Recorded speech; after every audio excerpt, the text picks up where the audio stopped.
Hi there, Working Homeschool Mom. This is Charlotte from Charlotte Jones 24/7 and My Little Homeschool. And this is episode number 81 of the Strike a Balance podcast for Working Homeschool Moms. Today, I welcome a very special guest, Sam Young from Young Scholars Academy, and we speak about building executive function skills in your homeschool for more independent learning. And this is especially geared towards mums who are homeschooling neurodivergent kids like I am. And I can tell you that this episode is full of hope for the future, for what your kids can achieve, and also ways that you can teach them to love learning and to become aware of their learning as well, which I think is such an important point. How do they learn? What is the best way that they learn? Which is obviously something that we can offer them in a homeschooling environment. So it's a really, really useful and fantastic episode. But before we get to the episode, I'd be ever so grateful if you could rate, review, and subscribe to the podcast. It just means more working homeschool moms can find it. And in that way, we can build this beautiful working homeschool mom community together.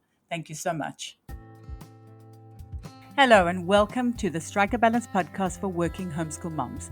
This is Charlotte Jones. I'm a homeschool coach and homeschooling mom of twin boys. I know it can feel really overwhelming to keep all the balls in the air all the time. So each week I chat about tips and strategies for being a happy and thriving working homeschool mom that you can implement in your life too. I also speak to awesome and inspiring women who manage to juggle homeschooling and work successfully and find out what their secrets are. Be sure to check out my time audit and mindset challenge in the show notes and sign up to my newsletter for lots of cool freebies. And if you ever need to chat, please book in a session with me. I'm so excited for you to be here and I hope you'll get so much value out of this episode. So let's get started.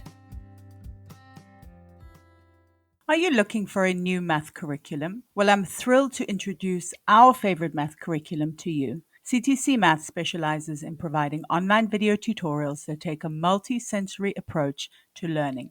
Favorably reviewed in Kathy Duffy's 102 Top Picks and the Old Schoolhouse Crew review, the lessons are short and concise to help your children break down concepts and appreciate math in a whole new way. The lessons are taught the traditional way and not to a test. Each one of the video tutorials is taught by an internationally acclaimed teacher, Pat Murray, who is renowned for teaching math concepts in a simple, easy to understand way and in only a few minutes at a time. Using a multi-sensory approach means having the combination of effective graphics and animation synchronized with the voice of a friendly teacher together with a practical assessment. This three-pronged attack makes learning so much easier and more effective. Even students who struggled with math are getting fantastic results, and ones who were doing okay before are now doing brilliantly. Visit ctcmath.com today to start your free trial. CTC Maths is generously offering my listeners an amazing special. Go to www.ctcmath.com/MLH to get a half-price discount plus a bonus 6 months for free. That's ctcmath.com/MLH. So I'm really excited to welcome Sam Young, M.Ed. or Mr. Sam, as his community members call him. Sam is the founder and director of Young Scholars Academy, a 2-time Fulbright Scholar, a former Bridges Academy teacher of nearly 10 years, and a Bridges Graduate School of Cognitive Diversity graduate. He is a neurodivergent educator himself and has committed his life to supporting twice exceptional neurodivergent students by helping them discover, develop, and lead with their strengths, talents, and unique interests. I'm so excited about our chat today and welcome to the podcast today, Sam. Thank you, Charlotte. I'm really excited to be here. I appreciate you having me. All right, so the topic we're going to be covering is tools, tips, and tricks to help your kiddo build executive function skills to have more independent days while homeschooling. As my audience is working homeschool moms, that phrase at the end, independent days homeschooling, is really, really important for us. So I'm really excited to be digging deep into this. But before we kind of get into that, maybe you can tell us what executive function skills are. It's a phrase I've heard a lot. Maybe not everyone, me included, is not 100% sure what it means. So maybe you can explain that a little bit to start off with. Yeah, I think it's something that's really important to always make sure we're on the same page with these things. And there's a big, I think, misunderstanding historically before we have an understanding of executive function skills, which is that, intelligence and production are connected. And executive functions help us understand that they're not necessarily one and the same. So what are they? Well, they're largely the doing skills. If you think of like I like the analogy of like an air traffic control tower in an airport. It's the sort of prefrontal cortex, the frontal part of our brain right behind our forehead, which helps us go from, wanting to do something to doing it. This is the different skills that include the not doing skills, as I like to call them as well, like inhibition control, working memory, planning, breaking projects and tasks down into chunks. So it really is a lot of like the sort of if you think executive, a good way to remember it is like the CEO skills, right? Planning, organizing, executing, and so forth. And it sounds like a lot is going on there, I suppose, as it would be for an executive. So maybe you can tell us how you got interested in the space and how you kind of implement executive function skills into your life and work. Yeah, this is something that's really important, I think, as a society for us to understand as neurodivergent individuals like myself, as educators, as parents, as everyone, because it's something that we sort of expect everyone to do, but we don't always instruct or scaffold or help, right? And then there's this chasm between what we're expecting and what's actually realistic. And research tells us, kind of before I share the personal part, or the academic hat, if you were, research tells us that these, if we have neurodivergent youngsters, ADHD, autistic, etc., it's not probably going to develop until later in life. These skills, this frontal part of our brain. If we look at brain scans and activity, it's been proven that some of these skills won't develop until our kiddos are 27 or up. And so that's really important because it lets us know, hey, we're going to have to get a bit more involved. We're going to have to scaffold and support. Now, to your actual question, where does this sort of passion or interest come from for me?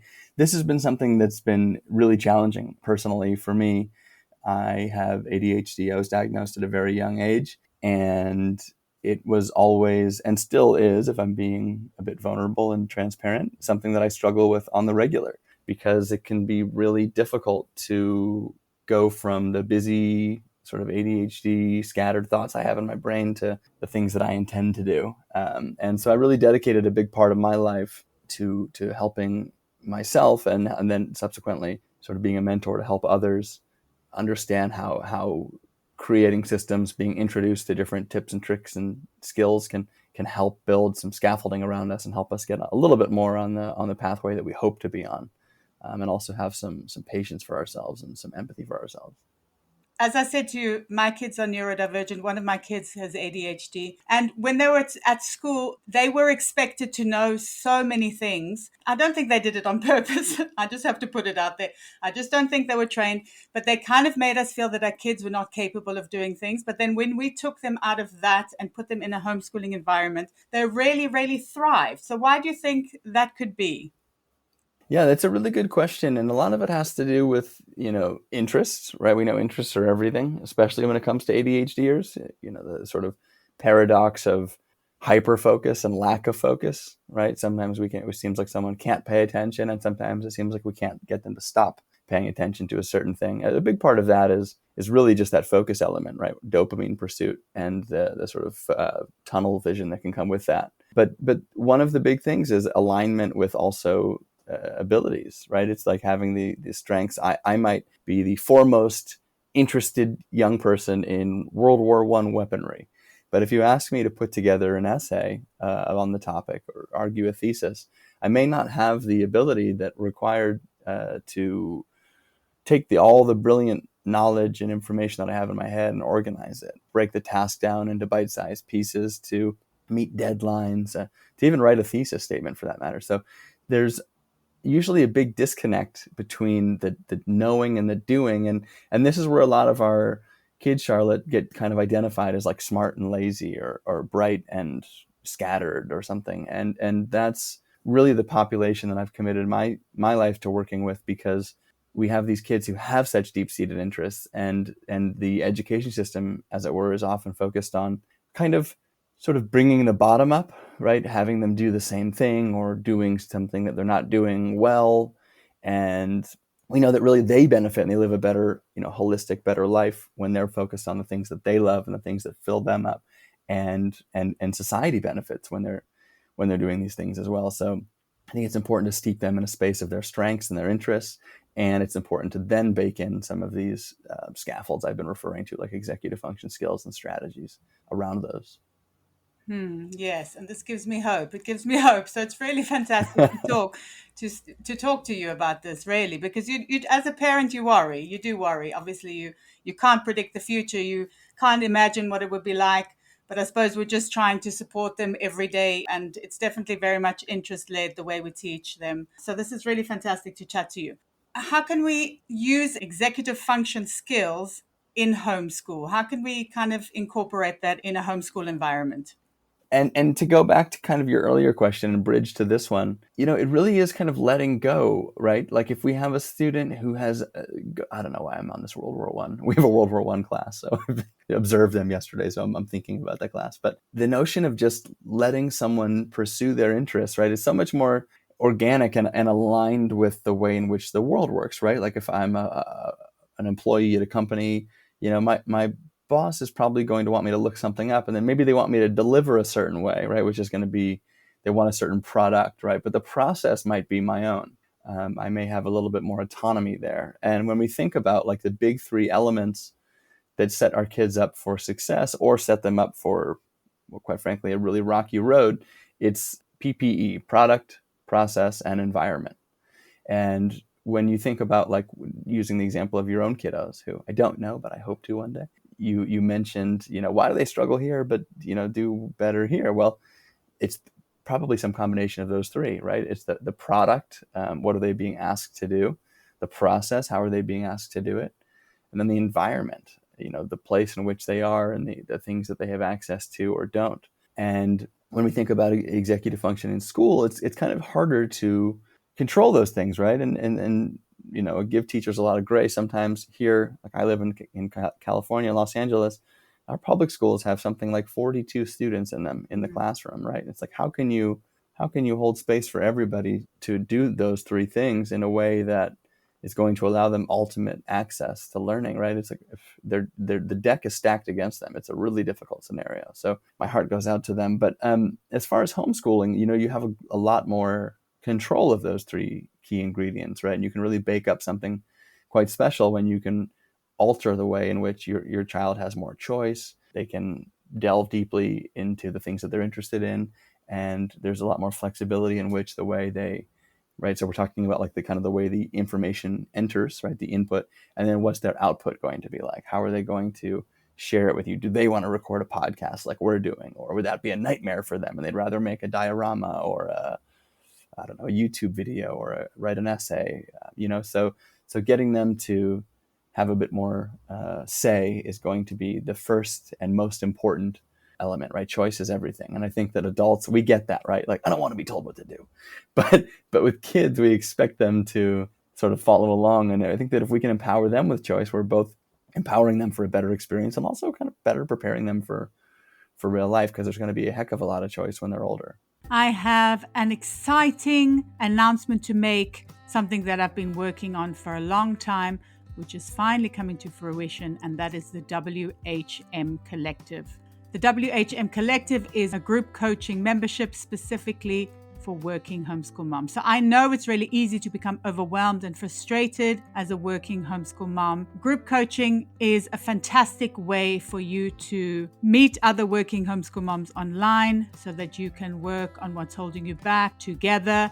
It's a great way to learn in a group how to welcome more joy and ease into your life. But let's just quickly think about if group coaching is for you. So group coaching is for you if you're feeling overwhelmed and frustrated and want to welcome more joy and ease in your life. You're feeling lonely and like nobody really gets what you're going through. You want tools to help you have a more balanced life. You need accountability to make the changes you're craving, and you're ready to invest time and energy into creating a life that you love. Group coaching is not for you if you're unwilling to become aware of what's causing you to feel like you're stuck in a holding pattern. You prefer to go it alone and don't want to share your struggles and hopes. you want a step-by-step guide that requires no thought, you aren't willing to give group coaching the time it takes to see real changes. But if you've decided that group coaching is for you, I'm sure you're going to love the WHM Collective.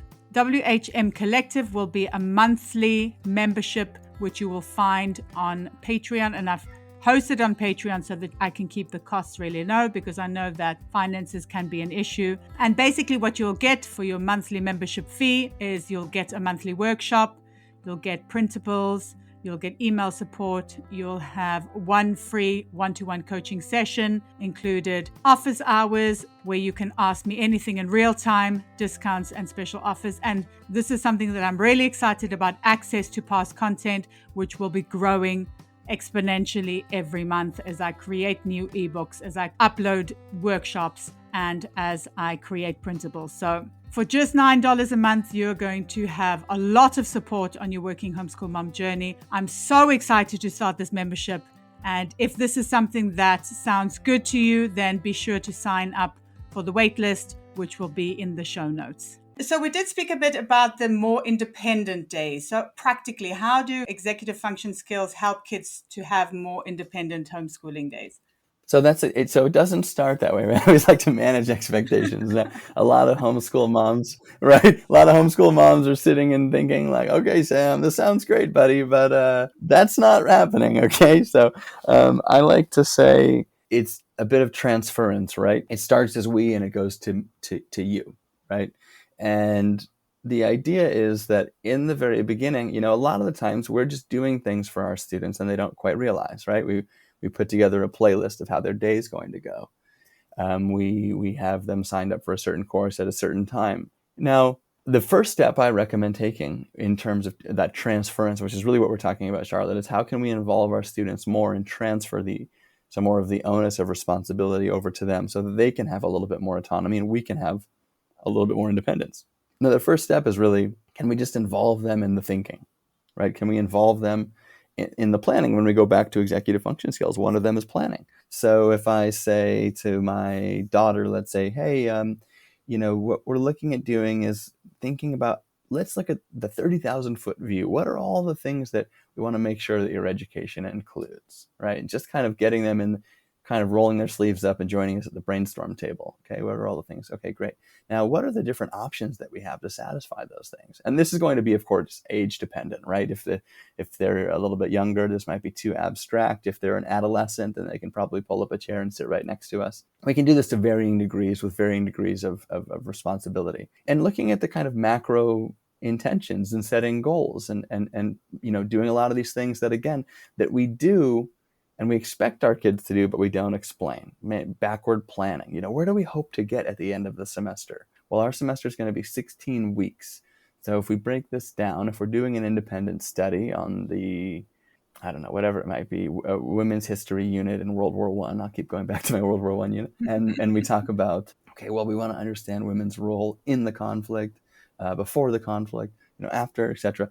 Okay, how many units is that? And we're really just kind of modeling how our brains work, but holding space for them to use theirs, right? And that's a big key, is that we're getting them involved, getting them doing, getting them thinking, and then we can start involving them sort of in the next tier, right? Okay, now we've done some planning. Now we've kind of shopped some of our options. Let's say we're looking at different courses online or different curricula, etc. Can we start to think about getting them involved in some of the more micro details? What's a day going to look like? How are we going to break these different responsibilities up? And how do you even keep track of these things so you never miss a class? Well, I use Google Calendar. Let's set that up and talk about how that might work. And how do you think would work best for you? Are you tactile? Would you like to have a piece of paper that you write on each day? Or would something that's digital and visual help you? Does colors help, right? And just kind of exploring a myriad of different strategies and making them aware of their own processes, right? One of the executive function skills that we talk about so much is called metacognition, which we think kind of meta, big picture, and cognition thinking. It's sort of thinking about our own thinking, right? And so can we involve our kiddo in thinking about their thinking, and in the process get them to have some more say in the way in which their schedules laid out, the way in which they're tracking their schedule, and then zoom in even further. what kind of resources and strategies can we equip them with? Do they feel as if, and you feel as well, that like, hey, my daughter does really well with a little bit of a buzz. She does well with a little excitement. Maybe having some like techno music during the day, and having a Pomodoro timer, which is going to run for 25-minute work periods and allot 5-minute timed breaks. Will she like the kind of racing the clock, or that's going to give my son anxiety? So we're going to stick with, good old fashioned, here's an intention and we hope to accomplish it roughly by this time. And really, I think of like a sort of a Venn diagram of like who our kiddo is and what their preferences are, right? And then making them more aware of everything in that bubble. And then on the other hand, you can see me, my hands are up and I'm making some intense gestures. On the other hand, they're we're helping them understand the needs and the intentions of the education. And then what's the overlap in that middle space? We're trying to bring their focus and their attention to that middle space, and then really shift the onus of the, again, it could be, depending on their age, their whole day. It could be their mornings. It could be 1 hour of independent planning, depending on who they are and how old they are, and their readiness. And then I say, last thought here, I know I'm a bit long-winded when it comes to this stuff. I could do this forever, but giving them a bit of a reflection period as well. Can we do, I use something with a lot of our families, which is called the weekly review and the weekly preview. So, come Friday or Saturday, how did everything go this week? What worked? What didn't work? And involving them in that reflection process is a key executive function skill. And then planning again for the upcoming week. What can we do differently next week? Or what should we definitely make sure we do more of for the upcoming week, so that we can really keep this going and keep making tweaks and changes. And then over time, we're releasing that responsibility to our kiddos.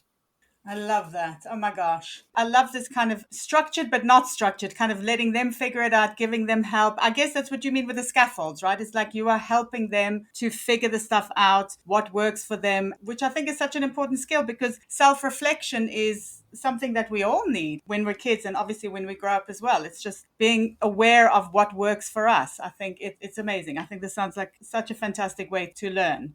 Well, thank you. Yeah, and kids don't know what they don't know, and I never took a class. I have several degrees in education, but I didn't know about these things until I was in university, and I looked back at my own life and thought, like, God, I spent so much time thinking I was stupid. Mm.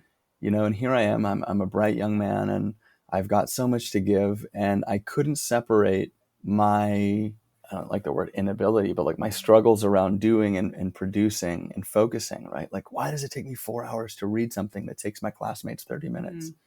Mm. Why does it take me so long to organize my thoughts? And goodness, it's just, I didn't know what I didn't know. I didn't realize that tracking was difficult for me, right? I didn't realize it was difficult for me to have, data entry. If you have me like put something in a spreadsheet, it's like I'm, carving into a tree with my feet. I mean, it's just not my strength, right? And so getting our students to try something that is just difficult, and then having them just kind of keep try it doesn't always serve them well. In fact, it often doesn't, except for arguably, teaching some resilience. But at some point, we have to ask ourselves, are they aware that there's different ways to do these things? Are they aware that there's different learning profiles and styles? Are they aware that instruction can be differentiated and they can reflect on how they best intake and output information? And when we can give them that, then they start to develop some deep questions, right? And these are the beautiful ones. How do I best learn? How do I best intake information? What's processing information like for me? And what are the different parts of a project? If I do this essay, maybe I need something that's more concrete and sequential. So if it's as simple as, my mom sits down with me and says, hey, what are the 5 steps to writing an essay? My mind, like, I'm having a hard time getting started because I just have to write the darn thing. But if you tell me, wait, you can make a brainstorm, and then you can make an outline, and then you can, make an introduction. And, all of a sudden you've helped me take something that's quite abstract and overwhelming, right? Which is, as a mom, you're spending your day now chasing me all day. As you said, it can be a bit of a resistance because I'm overwhelmed and I'm passing that. I'm throwing that hot potato to you right now. You're overwhelmed. You're trying to work, and you're trying to hold me accountable, but I don't have the tools to break down what I'm doing. And I also maybe don't have the tools to communicate to you where the breakdown's happening. And just by being exposed to all these different systems, it certainly isn't a silver bullet. It doesn't, I'm not saying, hey, everything's going to change. Remember, I'm going to go back to kind of where I began. Like most students, especially neurodivergent brains, when we see these brain scans, we know that they're not developing this prefrontal air traffic control part until they're 27 and up sometimes. So we have to manage our expectations, but also we have to ask ourselves, hey, do they know all the intricacies of what we're asking them to do? And have we involved them in the reflection? And can we now maybe share our thoughts and find that they're sort of locking arms and joining us on this journey rather than just being helicoptering over them, and we're frustrated and they're frustrated and they don't feel very bright, and we are wondering if we're doing the right thing as homeschool moms and why is it so difficult and all of these things. So I think that just involving them in the process can be so helpful. Oh, I love it. I love it. Yes, yes, I agree. So 120%, absolutely. Are there any other tips and tricks maybe that you could share? Is there anything else that you would like to add to that?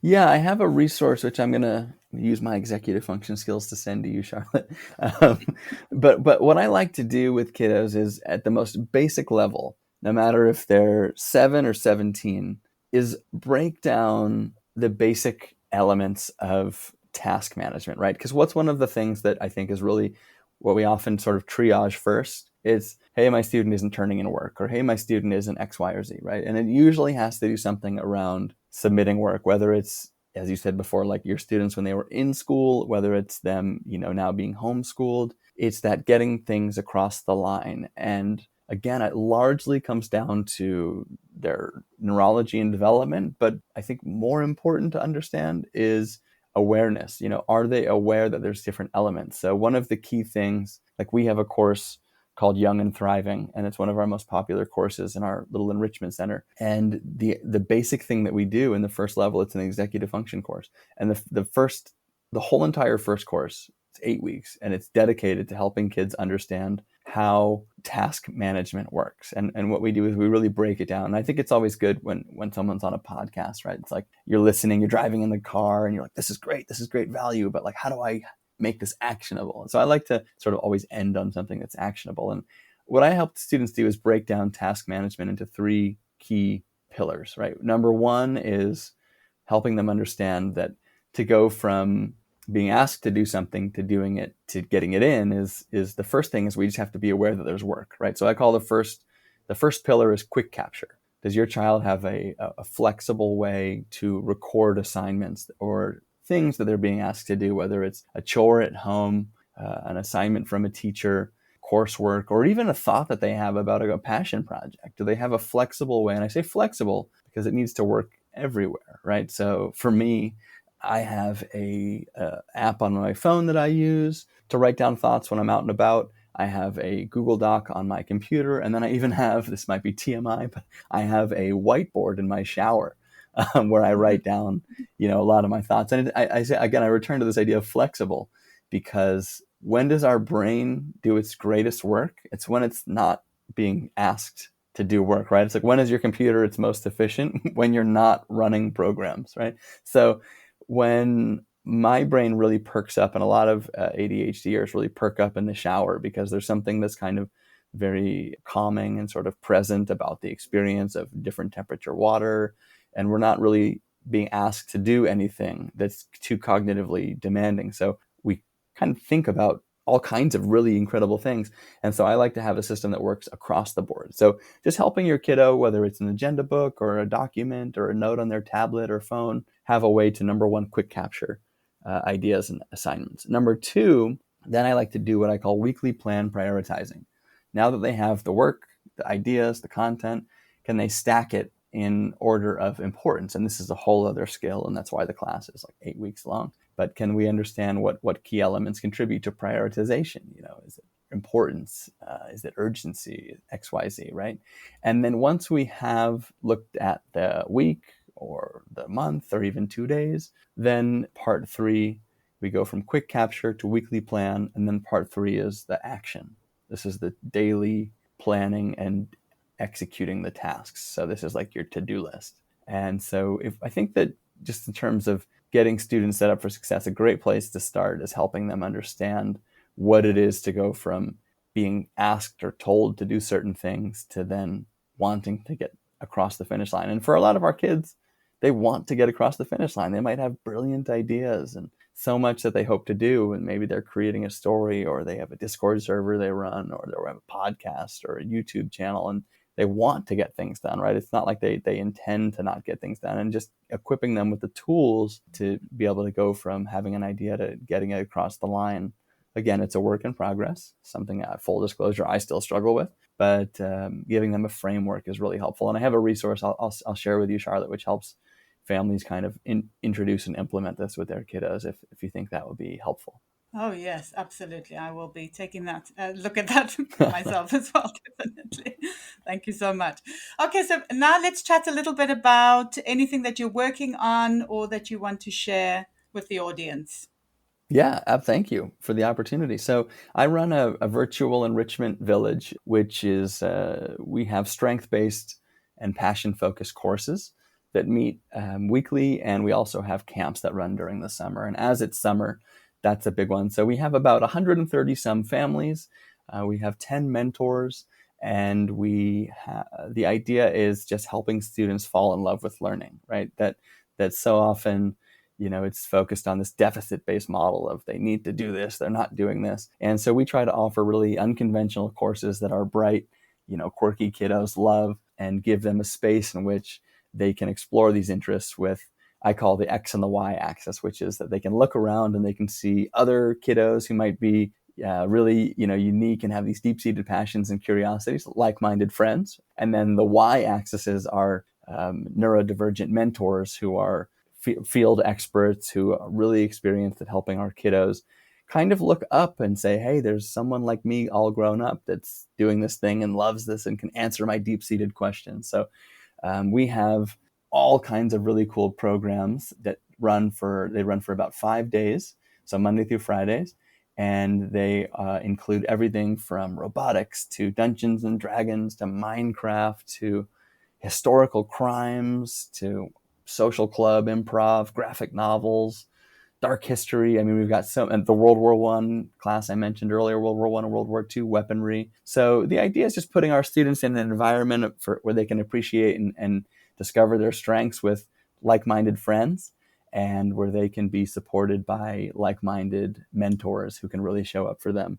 And then we offer community events. That's why I call it a village. We have fun community events, and we have experts coming in every month and talking about, kind of thought leading figures, talking about understanding kids and supporting their strengths, and making this pivot as parents to being strength-based educators and strength-based advocates for our kiddos to explore their interests, because that's how they're going to live their best lives. That's how they're going to feel the best, and that's how they're going to make the most meaningful contributions to society, is when they're exploring what they love and doing more of what they love, not when we're trying to get them to do everything else, right? So I'd be happy to share a link with you as well, Charlotte, so your families can check out our camps. And again, they run Monday through Fridays, and they go from June 19th so the week that this episode airs, and to August 25th throughout the summer.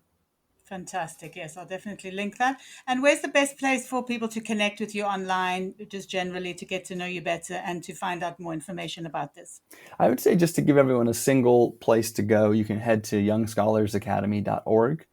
And from there, you can email me. As I said, we're really kind of a boutique village. So when you email me. And from there, we can connect and talk about how amazing your kiddo is and how we can show up for you and be those village elders that everyone needs to support your kiddos. Because as we know, you can say the same thing to your kiddo as someone else will say, but when they say it, for whatever reason, because it's not you, it just works. So we like to pair with families and partner and be those village elders to help support your child. Sure, absolutely. And when they say it takes a village, but the village people who actually understand, right? Exactly right. Oh, yeah. Very important. Yeah. Okay, excellent. Thank you so very much for spending time with me today, Sam. I've learned so much. You've given me so much hope, and it's been really, really fantastic. And I know it's really early where you are, so I really appreciated that you're here today. Thank you, Charlotte. And a big shout out to you. I reached out to you in the first place because I really love your podcast and so appreciate the village that you've created for all these families. So thank you for holding space for everyone and being a thought leader yourself. Thank you. Thank you so much. I really hope you enjoyed the episode. Drop me a DM on Instagram or post on the Working Homeschool Moms support group over on Facebook, and let me know what resonated the most with you. It would also be great if you could rate, review, and subscribe, or share the podcast with a working homeschool mom who might need it. It's my mission to support as many working homeschool moms as possible. Until next time, take care